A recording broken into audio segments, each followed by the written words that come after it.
And it's a welcome return to SDH on USL Championship. Thanks for dropping by and hanging out with us.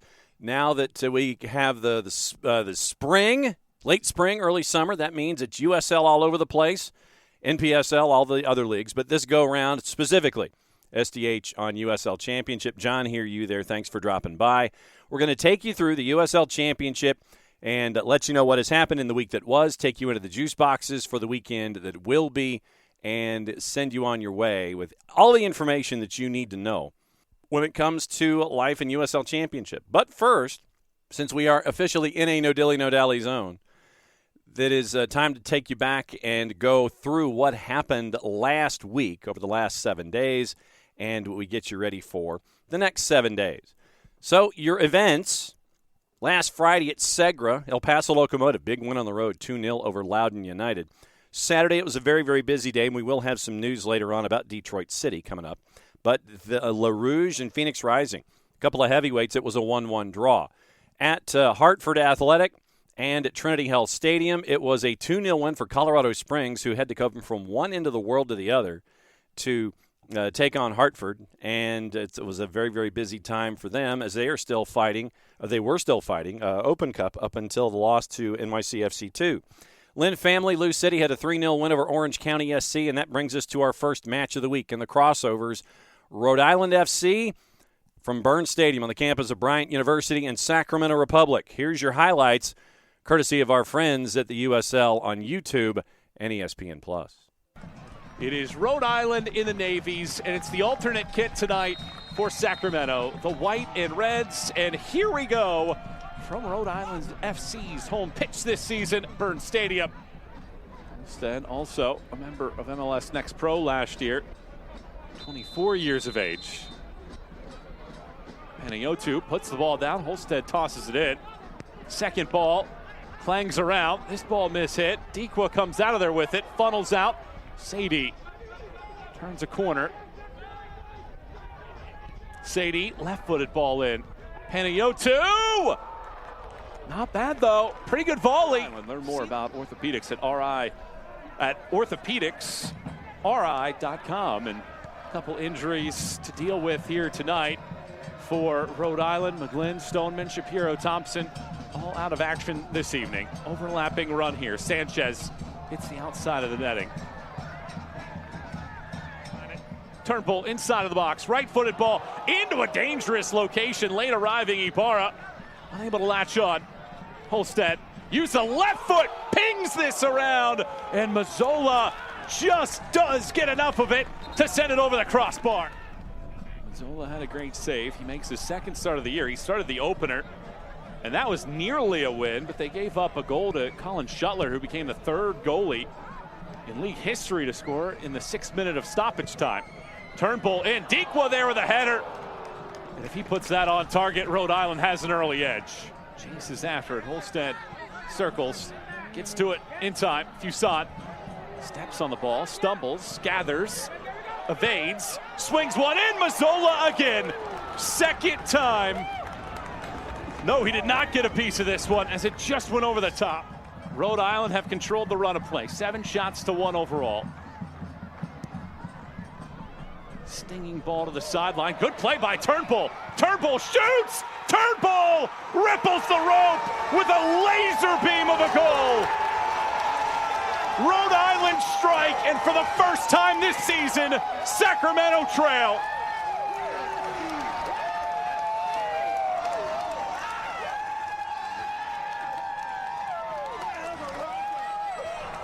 And Steven Turnbull. The defensive pressure that he's put on throughout this match has been tremendous, but it's his attacking presence. This first touch is met by Gurr swings this ball in right at Vegas, though. And he drops right on top of it. Felipe. Some sustained possession this time from Sacramento. Excellent pass here. Cicerone lays it off. Gurr touches it once, slings it in. Ammon has the equalizer. Chances have been few and far between for Sacramento. but it's laid off perfectly. Gurr to Ammon, and it's a 6th of the season, and the Republic level at 1. And that is that one-track mind that Mark Briggs was saying about Trevor Ammon. Forget about all the touches. Forget about the lack of involvement and the ability to get on the ball. If you're a goal scorer, you find 3rd assist of the year for Gurr. 9 first-half goals in 10 matches for Sacramento. Panayotou throws this ball in! Rhode Island is back out in front! Albert Dikwa wins the header. No, check that. It's Karifa Yeo. His first goal in the U.S.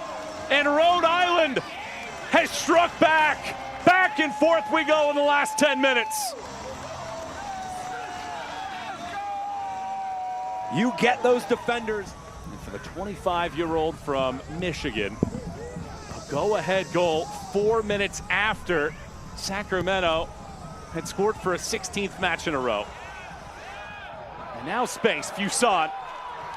Fuson enters the 18, cuts it back. Fuson shoots, takes a redirect. Sadie watches it out, and it's another corner kick coming. And he was just at it. You saw him earlier as a bit of a decoy, setting up. Panayotou. Fuson nods it back into trouble. Saved by Mazzola. A Hill group corner.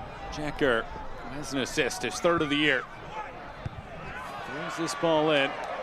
Fuson chases, perhaps on a counterattack. Holstead joining the party. He'll get the pass. Holstead in, throws it over. Sadie sends it over the top of the bar. Could have been a 3rd. Talk about the positive play of Stephen Turnbull. Jack Gurr has that ability to insert himself into that final 3rd.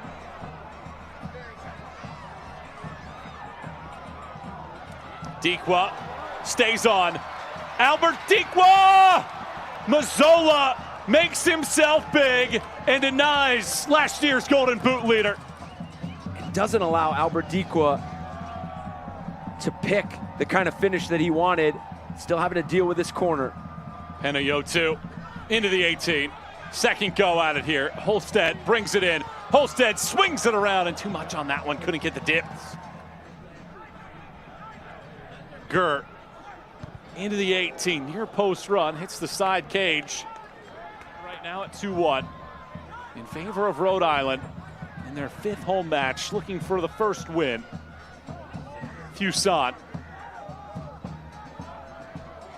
Dancing. Fuson is able to link up. Quizera. Williams shot. Mazzola deflects it away. Sacramento Republic player back to goal, playing away, and now you give a player like Jack Gurr and his quality service an opportunity to put a ball in a dangerous area. Gurr whips this in. Second chance at it. Long shot in. Takes a ricochet. It's loose. And it's redirected home in the 3rd minute of stoppage time. Sacramento is back on level terms off of a set piece.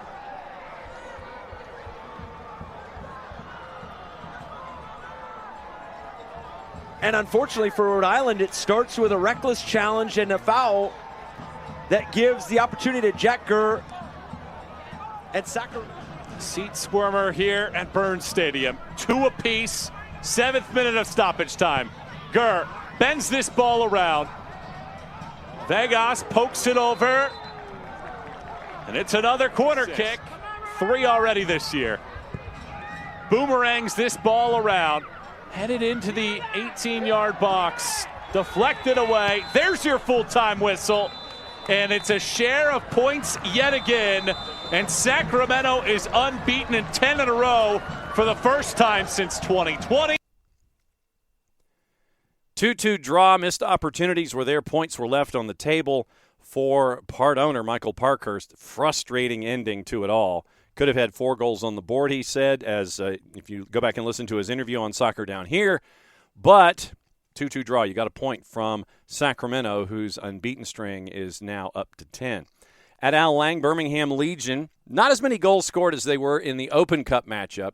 10 in the Open Cup, 1 this time around, but that's all that Birmingham needed at Al Lang, beating Tampa Bay by the final of 1-0.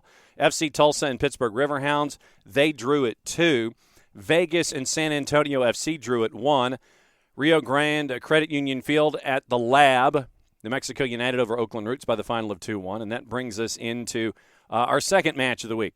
From Cardinal Stadium, a lot of fog for those of you that got to watch this one on ESPN+. Monterey Bay and Memphis 901. Here's your highlights, courtesy of, once again, USL Championship, ESPN+, and YouTube. There's the whistle, and away we go. It's Memphis 901 and Monterey Bay as we kick things off. The last game to kick off on tonight's USL Championship action. Good start here for Memphis as they'll stay on the front foot. Duncan through the lines. Marlon brings this forward. It's Luis Fernando. It's blocked. Still loose in front. And it's a foul as it ended up in the midsection there. Colorado Springs beats Brendan Burke. That's a juicy fixture. Maybe something on here for Monterey Bay. Cutting it in. Was he tripped? He was. A point to the spot. Monterey Bay have a penalty. Traeger making it happen. We talked about the runs from Traeger. How clever this little bump. Throws Vom Sieg off just enough. It's not a foul, but this touch is exquisite. To go back the other way and wrong foot. Turchi. Monterey Bay 2 for 2 on penalties this year. Traeger scored one against Memphis earlier this year. Dixon has one as well. Dixon against Tyler Derrick. Alex Dixon, it's saved! Tyler Derrick keeps it at 0-0. Catches Tristan Traeger on the follow through. Not the best as a pen from Dixon. It's a comfortable height, not in the corner whatsoever. And Monterey Bay handed a great opportunity to open the scoring after they were absorbing a lot of early pressure. And all for naught as this game remains scoreless. Marlon trying to touch it around the corner. Was he caught? The referee says play on, and it's Bruno Lapa. Saved and spilled, but taken by Siaha. Dixon for Baca, and back for Dixon. Down the line, Guzman cuts it in. Guzman, the cross in front, it's turned in! Moby Fair touches it home. Monterey Bay strikes first.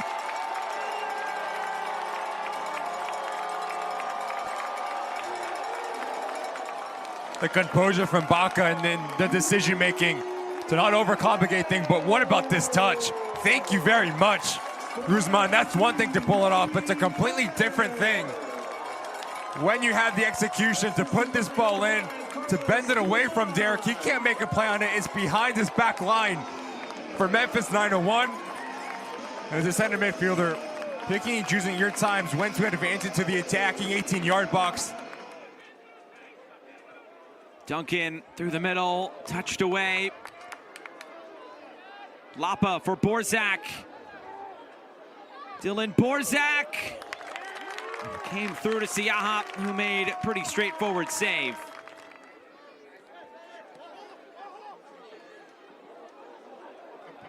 Marlon rolling this across, and somehow no one got a touch on that. Siaha chasing after it. And he'll send it upfield, although it's turned over. He may not be back in goal, and it's tipped over the bar. Anthony Siaha flying around.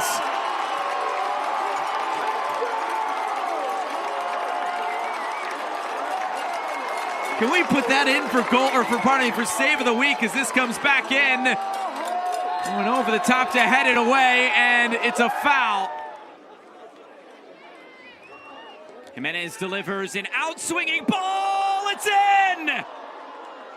Memphis have equalized. Bruno Lapa.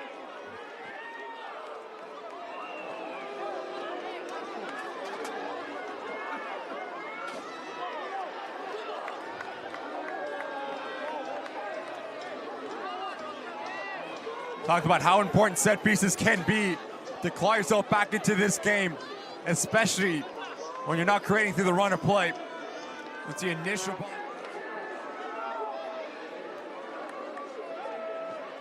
Homer Martinez delivers. The heads go up. It's off the crossbar, and it's off the crossbar twice. Moby Fair just wide. Derek was a spectator. 2 subs coming.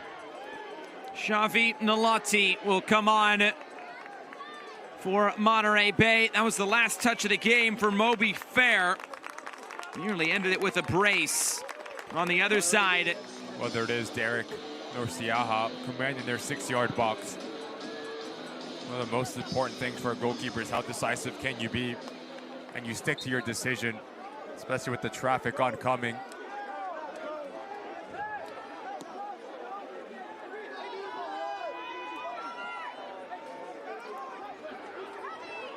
Duncan strong in the middle. Over the top, Marlon. Marlon could be in! Marlon scores! Memphis take the lead! From 1-0 down, 2-1 up!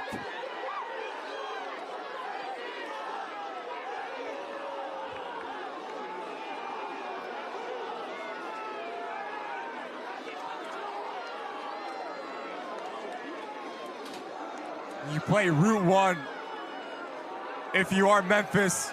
And once again, it's a center back Tershi. Really difficult to see where he starts, if he starts on beyond Lara there. Tershi, just the ability to rope a ball over 60 yards. And we spoke about Marlon, the work rate to be vertical, to be direct. And now a goal here tonight that could give Memphis all 3 points. Guzman chips it forward. Traeger looking towards goal and scooped up by Derek. Something tells me we might have a few more chances in this game. Nalati, he scored some late goals in this venue before, but for the opposing team, as it's moved out wide, the cross, it's Traeger!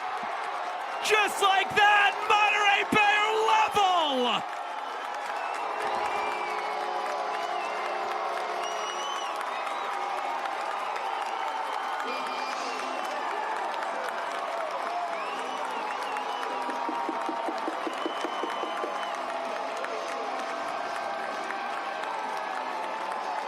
Talked about the attacking display for Monterey Bay, but if you're Sissoko, there's no need to step there. 4 minutes of stoppage time. Where do we go from here?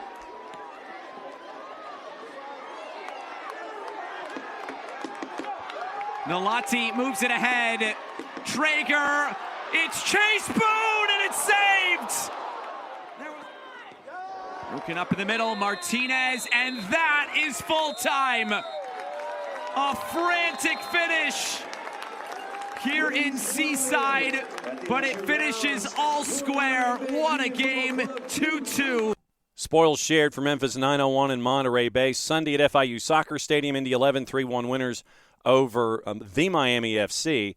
On Tuesday at Wake Med in Cary, North Carolina FC, 2-0 winners over Loudoun United. That start was pushed back because of lightning in the area. And on Wednesday, Charleston Battery 1-0 winners over Birmingham Legion. That one was at Protective. So that lends us our information getting into the standings and how things go. The performance brought to us by our friends at Prinks Tires.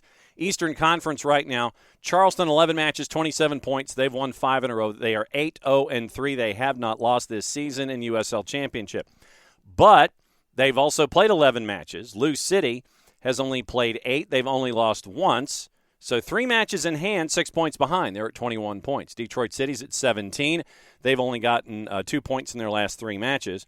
Indy 11, 14 points through 10. Same with Birmingham Legion. And it is down to goal difference. Same number of wins across the board. Indy 11, 4 goals to the good. In the tiebreakers, Indy 11 right now in 4th, Birmingham Legion in 5th. Tampa Bay, 9 matches played. They are at 13 points in 6th. Pittsburgh Riverhounds, 3s across the board. 3 of a kind means 12 points through 9 matches. North Carolina FC, 10 points through 10 matches. They've turned things around with 4 points in their last 2. Hartford Athletics started out 3-1. They're now 3-5, and they are below the playoff bar at 9 points. Rhode Island FC, 1-2-6. 2 draws through their last time out, but they've only lost once in their last 5. 9 points there in 10th. Loudoun is at 8 points. They have lost 4 of 5. They're at 2-6-2. And the Miami FC, 2-7-1 through 10 matches, 7 points overall. Western Conference, Sacramento Republic, once again, they have not lost this season. First 10 without a loss. 5-0-5, 20 points. New Mexico United's at 19. They've won 4 of 5. Orange County SC is at 15 points.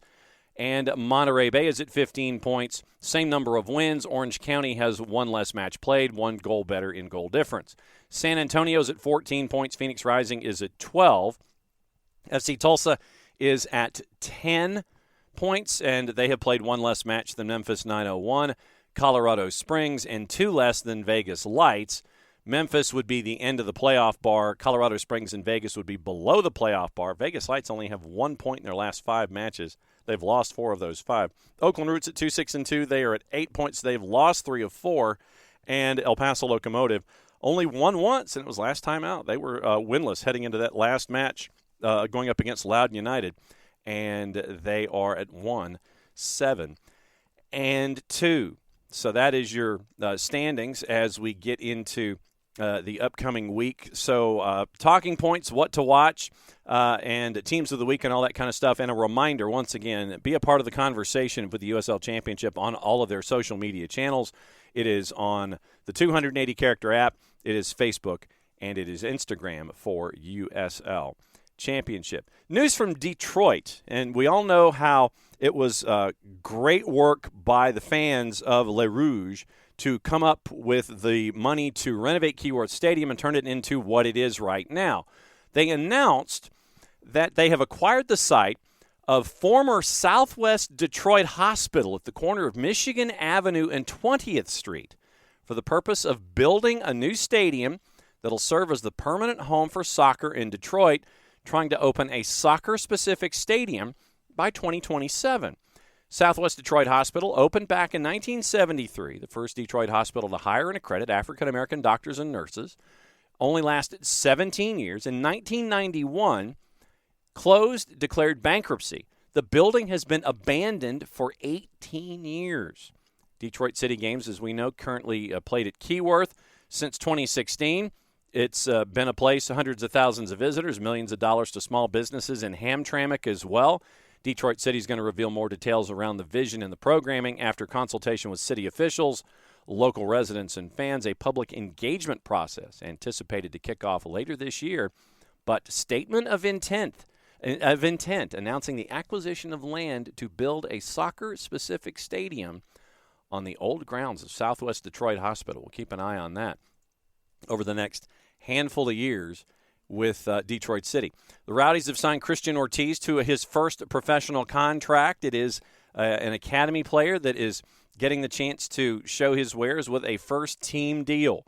And they announced that the 17-year-old Ortiz gets his first contract, becoming the first Rowdies player to sign a professional contract with the club, having previously competed as a USL Academy sighting. Ortiz joined the Rowdies on a USL-A deal a week before the start of the 24 season, and he made his professional debut in the win over Rhode Island back on March 24th. 2 more league appearances since then, featured in the win over Birmingham Legion in the round of 32 in the U.S. Open Cup in that 10-goal, 6-4 thriller. So originally from White Plains, New York, Ortiz and his family moved to Tampa Bay at a young age, played club soccer with Florida Premier, with legendary Rowdies forward Georgie Ristov as Director of Player Development. Andres Arango has also guided Ortiz in his development as his coach at Florida Premier. So very, very cool stuff as Tampa Bay continues to grow and evolve as we've seen everything. News and notes from around the league when it comes to USL Championship. You have Bolo Akinyode. Keep an eye on him with El Paso Locomotive, winning their first match of the year And he won 8 of 8 tackles, 14 of 14 duels. That is amazing numbers. Most successful tackles in a championship contest, 9 of 9, 9 of 13. 9 is the largest number. Muhammad Dabo in 2018, Juan David Cabezas in 2021, a perfect 9 of 9. We do have some 9 of 10s, 11s, 12s, and 13s. Gabriel Parada from Pittsburgh Riverhounds is the latest to record 2 penalty saves in the same USL Championship regular season contest. Last person to do it before Parada did against FC Tulsa was Callie Brown, Loudoun United and Hartford Athletic back in 2019. Lou City, once again, they're on a roll. They have 26 goals through 8 regular season contests. That is a new record, new track record for most goals through 8 regular season contests to start a season. 25 was the old record with Phoenix Rising back in 2020. Matt Van Oekel moved into 3rd place in USL Championship regular season history with his 44th shutout. And Van Oekel, the 3rd oldest keeper to record a shutout in league regular season history, 37 years, 7 months, and 21 days. Enzo Martinez in Birmingham moved into a tie for 6th USL Championship regular season goal-scoring list with his 72nd against the Tampa Bay Rowdies, joining Sebastian Guenzati and Jorge Herrera, both at 72 goals. Indy 11's Augustine Williams became the 9th player to reach 70 regular season goals, 2-goal performance against the Miami FC. And Rodrigo da Costa, North Carolina FC, the 21st player to record 30 regular season assists in the USL Championship, giving the helper on Ezra Armstrong's goal against Loudoun United back on Tuesday night. Now, where to watch everything when it comes to the USL Championship and USL League One this week before we get you into the juice boxes and the schedules and bid you adieu. For the action on the weekend, starting off on Friday, Golasso Network has Switchbacks and Rhode Island FC. ESPN Plus has El Paso Locomotive and Memphis 901. On Saturday, ESPN Plus has Indy 11 Hartford, Loudoun United Monterey Bay, Pittsburgh and North Carolina FC. Golasso Network has Tampa Bay and FC Tulsa. ESPN Plus has Roots and Orange County, Lights and Lou City. Golasso Network has Phoenix and the Miami FC. In League One, it is Charlotte Independence, Union Omaha, Central Valley, One Knox. Both of them are on ESPN Plus. All the other matches on the weekend in USL League One. Richmond, Greenville, Tormenta Red Wolves, and Spokane and Forward Madison are all on ESPN Plus as well. Let's get you into the schedule here in USL Championship and get you ready for all the action, get you into the juice boxes as well, if they exist, and that's what we always do. We always sit there and we will give them to you if they exist, and remember that they are also on the on the verge of changing and shifting as we give you the numbers. So a schedule for a USL Championship for activity starting on the 17th, 9 o'clock Eastern. It is at Widener Field, beautiful downtown Colorado Springs, Rhode Island FC, and Switchbacks at the at Southwest University Park. El Paso's hosting Memphis 901. That's also at 9 o'clock Eastern time. On Saturday, 7 o'clock at the Mike, Indy 11 hosting Hartford Athletic. 7 o'clock at Segra, Loudoun hosting Monterey Bay. 7 o'clock at Highmark, Pittsburgh hosting North Carolina FC. 7:30 at Al Lang, Tampa Bay hosting FC Tulsa.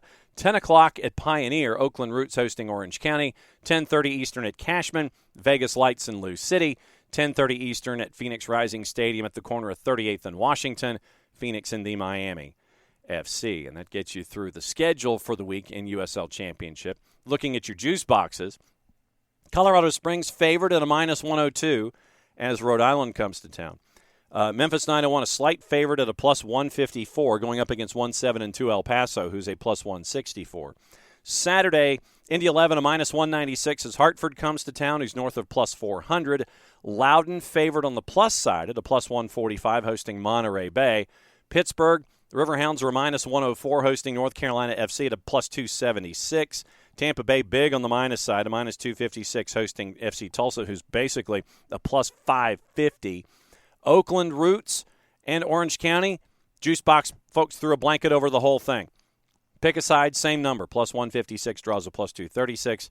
Vegas, a big underdog at home, hosting Lou City. Lou City's a -152 on the road. Phoenix Rising at 38th and Washington, a -250, hosting the Miami FC, who's a +564. So if you are in market and can go watch, please go watch how things are in USL Championship and support your local teams. Or even if you're coming into town and it's not something you had on the marquee, go check it out. If you are out of market and for some reason, or if you're in market and can't be there in person, follow along on your local providers. If you're out of market and want to follow along, you know how you can follow along on ESPN Plus and on the Golazo Network. That is another round of Life in USL Championship here through SDH's Prism. Play safe, everybody. Enjoy the games in USL Championship.